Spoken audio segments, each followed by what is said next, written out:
Coucou Internet.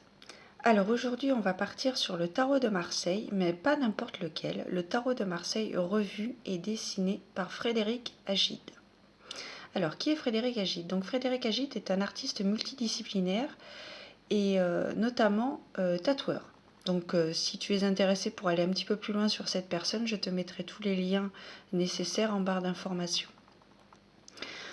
Donc il a redessiné en fait toutes les cartes à sa façon, de façon old school, j'ai envie de dire, donc j'aime beaucoup. Et je t'avouerai que voilà, si tu me suis depuis un certain temps ou peut-être même récemment, voilà, tu as peut-être compris que j'étais plus orientée vers le tarot avec la méthode Rider-Waite plutôt que la méthode du tarot de Marseille. Cela étant, j'avoue, quand j'ai découvert ce tarot, j'ai été agréablement surprise par les illustrations et par les significations, les textes qui peut y être associés. Donc je ne te cache pas que je pourrais peut-être me replonger dans la méthode Tarot de Marseille avec cette version. Donc déjà, il est présenté dans une boîte cloche classique, produit aux éditions Arcana Sacra. Donc déjà, j'aime beaucoup la couverture, la boîte. J'aime beaucoup. Voilà, donc c'est lui qui a tout dessiné, Frédéric Agide. Voilà. Donc c'est un tarot que j'ai eu en cadeau. Donc les filles, si vous passez par là, merci beaucoup, je vous fais des gros bisous. Et puis voilà, c'était super, c'était une très très belle surprise. Et donc voilà, donc c'est un tarot qui se présente, comme je te disais, dans une boîte aux cloches. En fond, nous avons les 4 familles, donc les coupes, les épées, les bâtons et au centre les deniers, qui peuvent être représentés sous différentes appellations. Et ce que j'aime bien aussi, c'est les termes qu'il utilise pour nommer les éléments de coupe dans une écriture d'ancien français. Voilà. Donc je vais te présenter les cartes. Tu vois, regarde, tu aperçois déjà le dos des cartes, qui est juste, j'aime beaucoup. Donc je te présente les cartes et on en revient tout de suite après. À tout de suite.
Donc comme tu as pu le remarquer quand je t'ai présenté les cartes au niveau de l'écriture, bon déjà c'est dans le vieux français.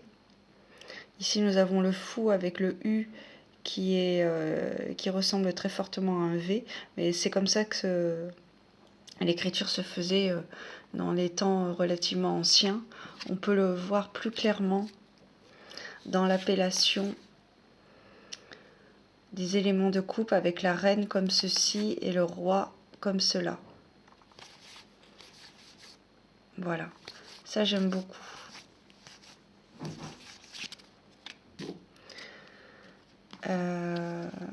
Ensuite, ma préférée de loin, ma préférée de très loin, c'est la mort. J'aime beaucoup avec ce sourire en coin, ce sourire presque sarcastique. J'aime beaucoup. Transformation, fin de cycle, début. Donc comme dans le tarot de Marseille de base, de toute façon, les deux cartes, la justice et la force, ont été inversées. Voilà, donc nous avons la justice en 8 et la force en 11. Voilà, toujours avec ce petit sourire en coin, j'aime beaucoup. Le battleur est pas mal aussi. Voilà. Il y a toujours cette petite touche de couleur, mais point trop d'infos. Donc j'aime beaucoup. D'ailleurs, il m'a inspiré à craquer sur un autre tarot old school que je te montrerai en temps voulu, que je te présenterai en temps voulu. Voilà. Alors il reprend les éléments de base du tarot de Marseille, il garde les éléments. Là nous avons bien l'écrevisse sur la lune, par exemple. Il a tout repris de base, il a tout revu et dessiné, tout simplement. Frédéric Agide. Ensuite, concernant le livret, donc c'est un petit livret en noir et blanc.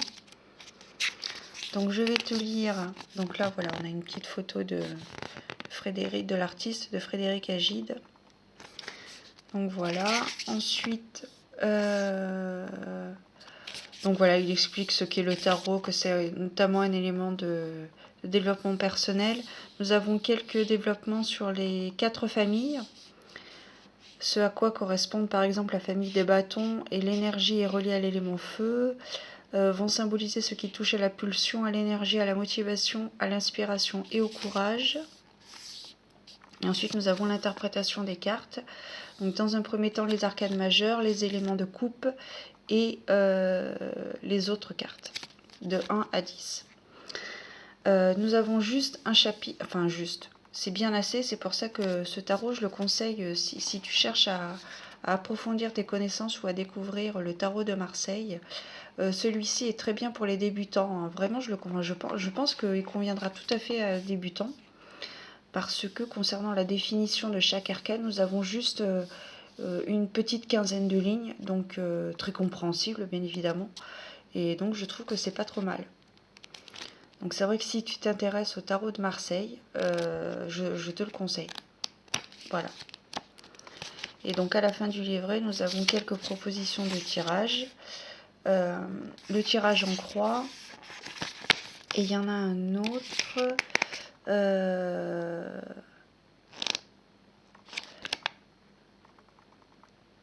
Non, il n'y a que le tirage en croix de proposer. Puisque la deuxième proposition, c'est le même tirage, sauf qu'on rajoute la carte numéro 5 pour synthétiser le tirage. Voilà. Donc voilà les amis, c'était pour la présentation du tarot de Marseille, revisité, revu et dessiné par Frédéric Agide. Voilà, bon je t'ai pas passé une par une les arcanes mineures parce que voilà, y a pas, comme je te dis, il reprend les bases du tarot de Marseille. Après j'étais plus intéressée moi par les arcanes majeures et c'est vrai que j'aime beaucoup, donc je ne serais pas étonnée de faire quelques tirages avec ce tarot. Voilà, voilà, voilà. Allez, zou. On remet tout ça dans la boîte. Alors, toujours le petit ruban. Et voilà. Je te souhaite de belles choses. Prends soin de toi et je te dis à très bientôt. Bisous.